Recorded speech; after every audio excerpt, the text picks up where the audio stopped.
en pleno cielo, a 35,000 pies de altura, el rugido constante de los motores del avión parecía una nana metálica que envolvía a los pasajeros en una burbuja de irrealidad. Era un vuelo de Madrid a Nueva York, uno de esos trayectos donde el tiempo se estira y los pensamientos vagan sin control. Entre la multitud de rostros adormilados, ansiosos y distraídos, una joven irradiaba una calidez poco común. Se llamaba Lucía, y aunque sus ropas eran sencillas, sus gestos y su mirada contenían la nobleza que muchos olvidan en la prisa de vivir. Justo cuando la mayoría ya se acomodaba para dormir, una voz débil rompió la rutina. Una anciana en la fila 17 comenzó a convulsionar ligeramente, presa de un mareo súbito. Algunos pasajeros miraron con incomodidad, otros, fingiendo no ver, volvieron a sus pantallas. Pero Lucía, sin dudar, se levantó como un resorte. Caminó rápido, con paso seguro, y se arrodilló junto a la mujer. «Señora, respire conmigo, despacio.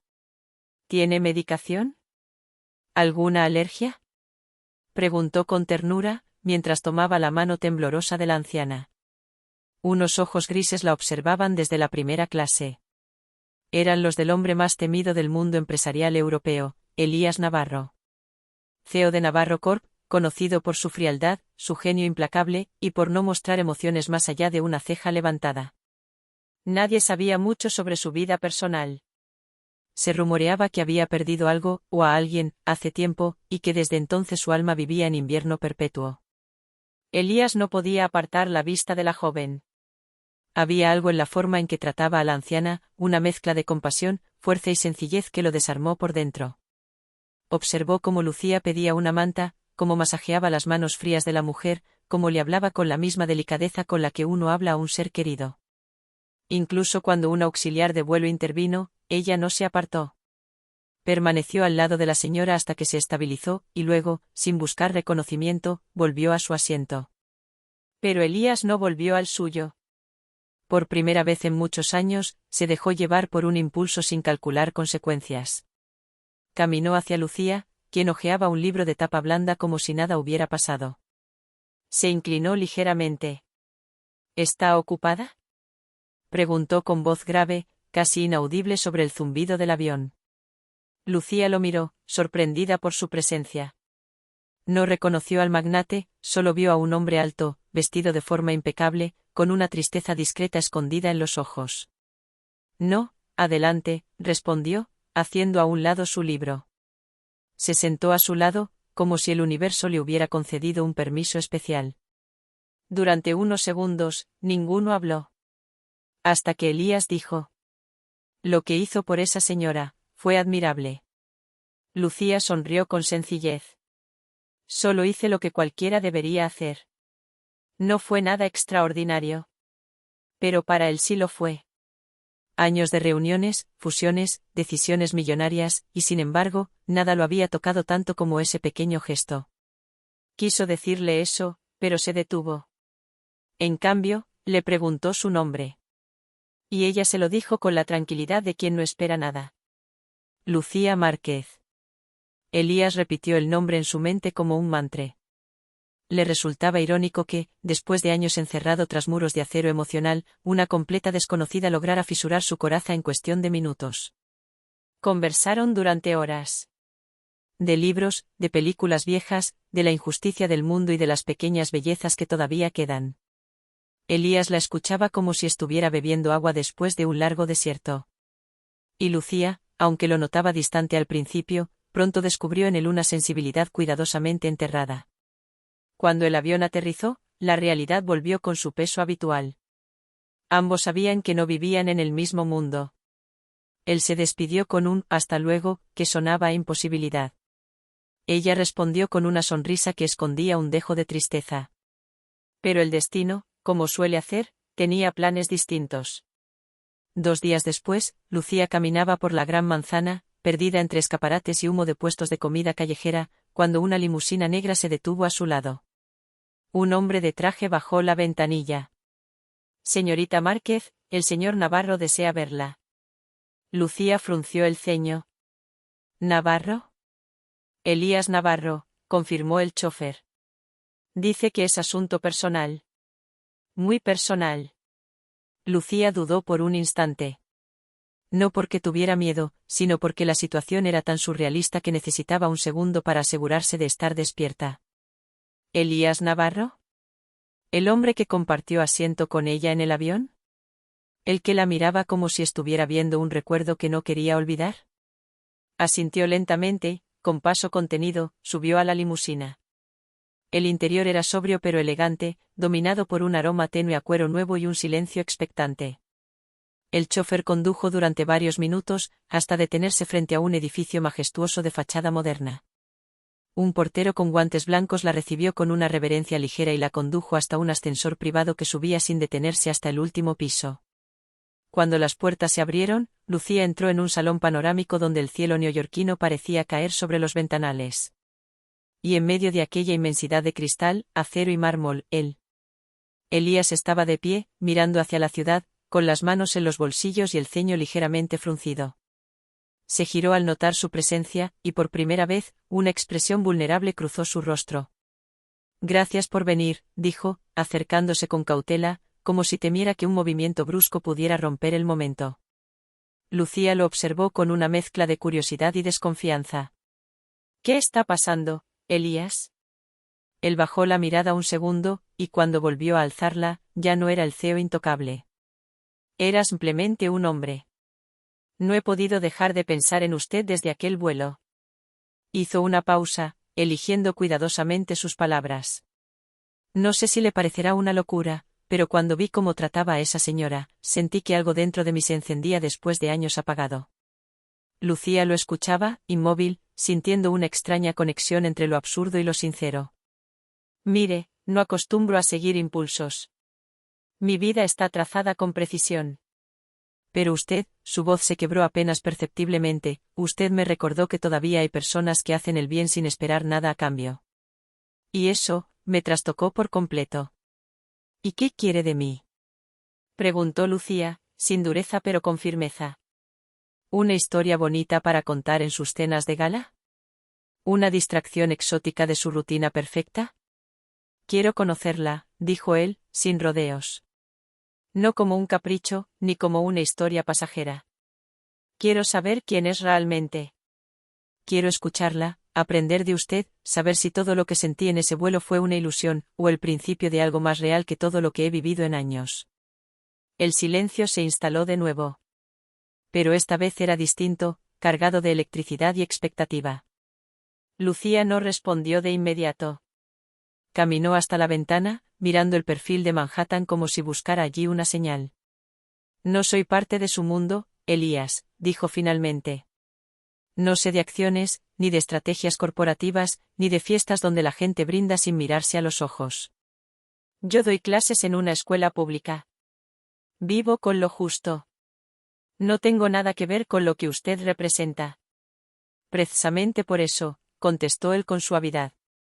Porque no tiene nada que ver con ese mundo, y sin embargo, es la primera persona que ha logrado hacerme sentir vivo en mucho tiempo. Lucía respiró hondo. Una parte de ella quería creer. Otra le recordaba que los cuentos de hadas eran solo eso, cuentos. Pero había algo en los ojos de Elías, una tristeza antigua mezclada con una esperanza reciente, que la desarmaba. Está bien, dijo al fin. No prometo nada. Pero si quiere conocerme, empiece por acompañarme esta tarde. Voy a visitar a una de mis alumnas al hospital. Tiene leucemia. Y a veces cree que el mundo se olvidó de ella. Él asintió sin vacilar. Donde usted diga. Horas después, Elías caminaba por los pasillos de un hospital de barrio, sosteniendo una pequeña caja de galletas en una mano, y en la otra, un ramo de flores que parecía ridículamente grande en sus manos acostumbradas al peso de contratos multimillonarios. La niña, Carla, los recibió con una mezcla de sorpresa y timidez. Pero cuando Lucía se sentó junto a su cama y comenzó a hablarle con la misma dulzura con que trató a la anciana en el avión, todo pareció volverse más cálido. Elías observaba en silencio, fascinado. Y entonces, como si fuera la cosa más natural del mundo, Carla le preguntó: ¿Y tú quién eres? ¿Su novio? Lucía se rió, sonrojándose apenas. Elías, por primera vez en años, sonrió con verdadera alegría. Todavía no, respondió, mirándola. Pero estoy trabajando en ello. Carla lo miró con ojos grandes, curiosos, como si acabara de presenciar algo importante sin entender del todo por qué. Lucía, por su parte, bajó la mirada, fingiendo concentrarse en acomodar la manta de la niña, aunque su mente no podía ignorar el calor que la invadía tras escuchar esas palabras. Todavía no. ¿Qué significaba eso en boca de un hombre como Elías Navarro? ¿Era una simple frase para entretener a una niña enferma o una confesión vestida de juego? La visita duró más de 1 hora. Lucía le leía cuentos a Carla mientras Elías, torpe al principio, intentaba integrarse. Con el tiempo, descubrió que la niña era ingeniosa, con un sentido del humor afilado que lo descolocaba y lo hacía reír. Lucía observaba la transformación silenciosa del CEO impenetrable en un hombre capaz de hacer voces de personajes para una niña sin cabello y con un catéter en el brazo. Fue allí, en ese cuartito de hospital, donde se empezó a formar algo que ninguno de los dos supo nombrar. Cuando salieron, el sol comenzaba a esconderse tras los edificios, tiñendo el cielo de cobre y violeta. Elías caminaba en silencio al lado de Lucía, como si no quisiera romper la delicada burbuja que habían creado entre risas y cuentos infantiles. Pero ella, que sentía el corazón latiéndole con fuerza sin saber por qué, decidió hablar. ¿Por qué vino, realmente? Preguntó sin mirarlo. Podría haber enviado un chofer, un asistente. Incluso podría no haberme buscado. Usted no es de los que pierden tiempo en historias pequeñas. Elías tardó en responder. Su voz salió grave, sincera. Porque esta historia no me parece pequeña. Porque por primera vez en años, algo me importa más que el siguiente contrato. Y porque creo que si no hubiera venido, me habría arrepentido cada día de mi vida. Lucía se detuvo. Lo miró. Sus ojos eran un océano en calma que ocultaba tormentas pasadas. Sintió miedo. No de él, sino de lo que podía sentir por él si se permitía. Había amado antes. Había perdido antes. Y no sabía si podía soportar volver a entregarse sin garantías. No sé si estoy lista para lo que usted quiere, dijo, bajando la voz. No sé si puedo ser parte de una vida como la suya. No le pido que lo sea, respondió Elías. Solo le pido que me deje caminar a su lado. Aunque sea un tramo. Aunque sea hasta que usted decida que basta. La simplicidad de sus palabras la conmovió más que cualquier promesa rimbombante. Lucía sintió despacio, sin necesidad de decir más. Y él lo entendió. Durante los días siguientes, Elías comenzó a salir del personaje que el mundo conocía. Empezó a aparecer en los lugares más improbables, en la puerta de la escuela donde Lucía trabajaba, esperándola con un café y una sonrisa torpe, en los pasillos del hospital, leyendo cuentos a Carla sin que nadie se lo pidiera, incluso en un mercado del barrio, intentando distinguir entre cebolla blanca y cebolla morada bajo la mirada divertida de Lucía. Ella, por su parte, se resistía con elegancia. No se rendía al encantamiento inmediato. Lo estudiaba, lo medía. Quería saber si esa ternura era auténtica o parte de una estrategia inconsciente. Pero cada gesto, cada silencio compartido, cada mirada sin artificio, iba haciendo caer las murallas que había construido. Una tarde, tras una clase especialmente agotadora, Lucía encontró a Elías esperándola con un carrito de comida callejera. Sostenía 2 arepas envueltas en papel aluminio y una botella de agua mineral. Ella lo miró, divertida. ¿Ahora se dedica a explorar gastronomía urbana? Él le ofreció una con una media sonrisa. Estoy aprendiendo a saborear lo simple.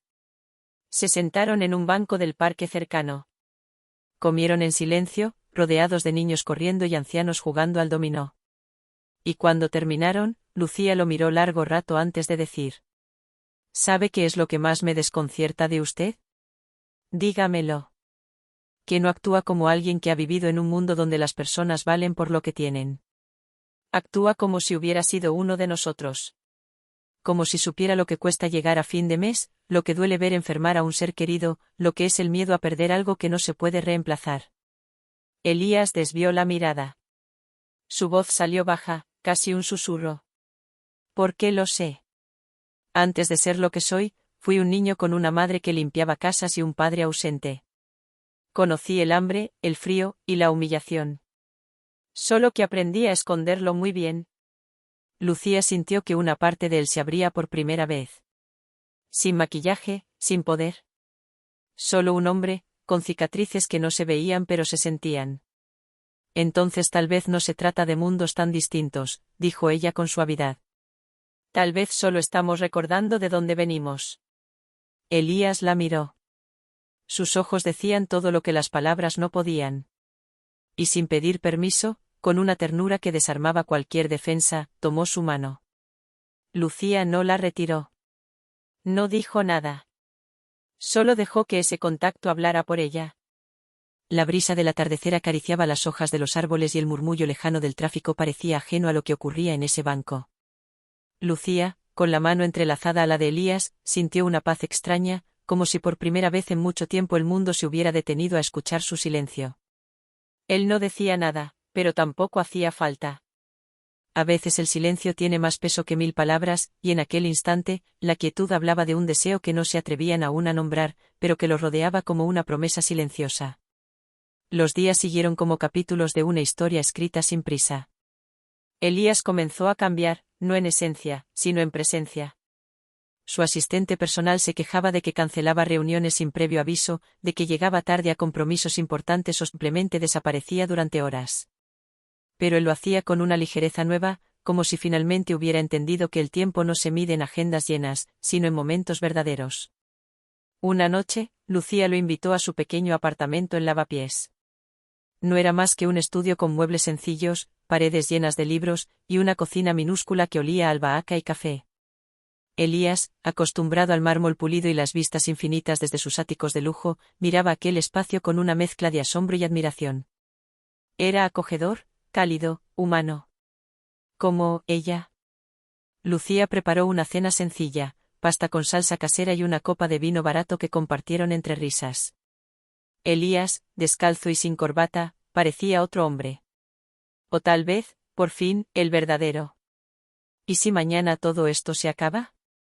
Preguntó Lucía en un momento de pausa, con la voz tan baja que parecía no querer molestar al aire. Él la miró, sin entender. Esto, repitió ella, señalando con un gesto todo lo que los rodeaba. Tú, y yo. Esta burbuja rara que hemos construido. ¿Y si un día te despiertas y recuerdas que eres Elías Navarro, que tienes una empresa que no perdona errores y una vida diseñada para no desviarse? Él guardó silencio unos segundos. Luego dejó la copa sobre la mesa y tomó su mano. Si eso pasa, seré un imbécil. Sus ojos hablaban con la misma claridad que sus palabras. Porque ya sé lo que hay allá afuera. Y nada de eso se compara con esto.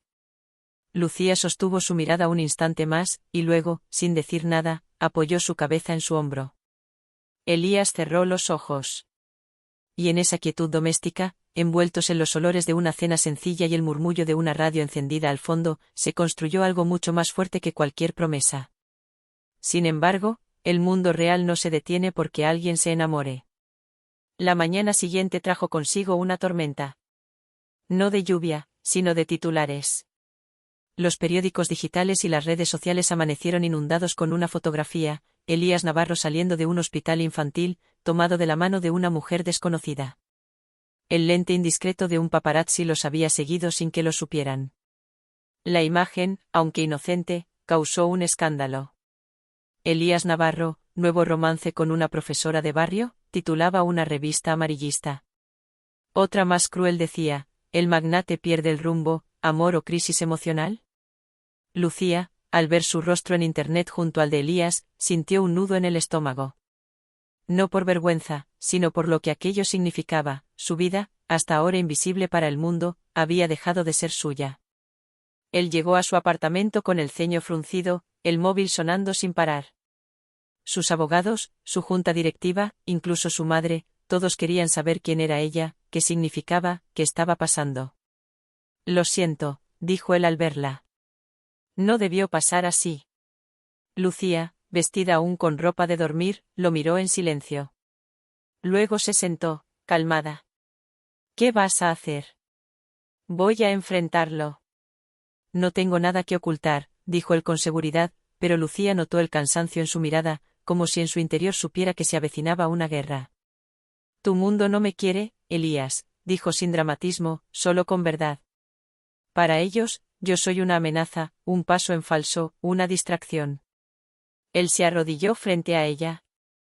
Mi mundo no decide por mí. Ya no. Tú me enseñaste eso. Ella lo miró con ternura. Una lágrima, silenciosa, le surcó la mejilla.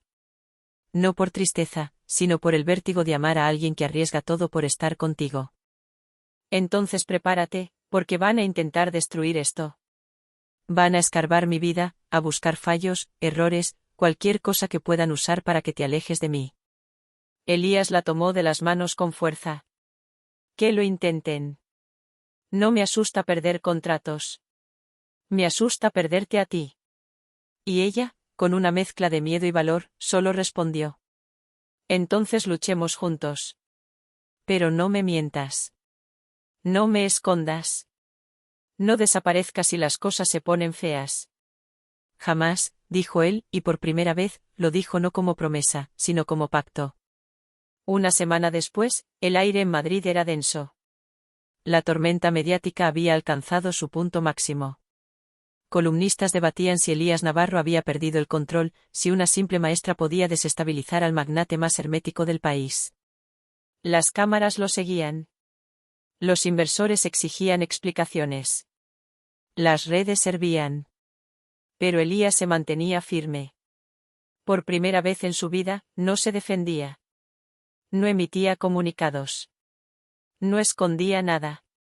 En cambio, esa mañana, apareció en el auditorio principal de su propia empresa, convocando a toda la junta, a los socios, y, por sorpresa, a los medios de comunicación. Llevaba un traje sobrio, pero sin corbata. Su rostro mostraba cansancio, pero sus ojos ardían con determinación. Buenos días, dijo al tomar el micrófono, sin notas, sin teleprompter. Hoy no vengo a hablarles de cifras ni de estrategias de crecimiento. Vengo a hablarles de algo que durante años ignoré, de lo que realmente importa. El murmullo de la sala se extinguió. Durante mucho tiempo creí que el éxito era acumular. Más poder, más dinero, más influencia. Me entrené para no sentir, para no vacilar, para no ceder. Pero hace poco, una mujer me recordó algo que había olvidado por completo, que el verdadero valor de una vida no se mide por lo que uno posee, sino por lo que uno es capaz de entregar. Elías hizo una pausa. Miró directamente a la cámara. Sí, estoy enamorado de Lucía Morales. Profesora, hija de enfermera, defensora de causas pequeñas que construyen un mundo más justo. Ella no se parece en nada a este entorno. Y eso es lo mejor que me ha pasado. En ese instante, las redes estallaron. Un CEO declarando su amor a nivel nacional, sin filtros, sin escudos. No era marketing. No era espectáculo. Era verdad. Lucía lo vio todo desde su aula vacía, sola, con los ojos llenos de lágrimas. Nunca había pedido ese protagonismo. Nunca quiso ser el centro de atención. Pero allí estaba, siendo amada con la misma intensidad con la que ella amaba en silencio. Las cosas cambiaron rápidamente. Donde antes hubo burla, surgió admiración. Donde hubo sospecha, nació respeto. Padres de alumnos, vecinos, periodistas, todos empezaron a ver en Lucía algo distinto. No una intrusa en el mundo de Elías, sino una brújula. Una que apuntaba al norte real. Una tarde de domingo, semanas después, Elías y Lucía caminaron por el parque donde todo comenzó. El aire olía a primavera y el cielo, sin nubes, parecía aplaudir su encuentro. Carla corría delante de ellos, con una peluca de colores y una risa que estallaba como campanas de alegría. Su tratamiento había funcionado. La leucemia estaba en remisión. Y eso, para ambos, era un milagro compartido. Lucía se detuvo frente al banco donde una vez él le tomó la mano. Elías la miró y supo que ese era el momento. Sacó del bolsillo una pequeña caja de madera. No era de lujo. No tenía diamantes. Solo un anillo de plata, sencillo, con un grabado en el interior, todavía no. Lucía lo leyó. Y sonrió. ¿Esto es una propuesta? Es un recordatorio, dijo Elías. De que ese, todavía no, ya se volvió un, sí, hace mucho.